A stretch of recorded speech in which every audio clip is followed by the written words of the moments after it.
What is going on, everyone? I just wanted to show you a quick tip for reassembling air-cooled engines that don't use head gaskets. This is off of my 250 Harley Sprint built by Aramaki.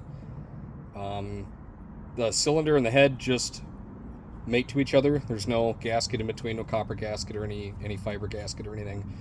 So what we're actually going to do before I put it back together is we're going to take some valve grinding compound and we're going to lap the cylinder to the head. And that'll ensure everything is nice and square and is going to seal up for us.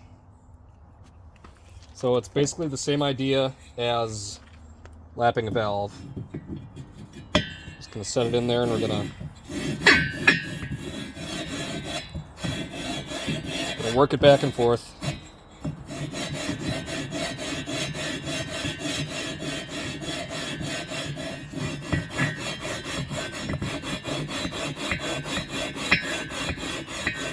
You get the gist.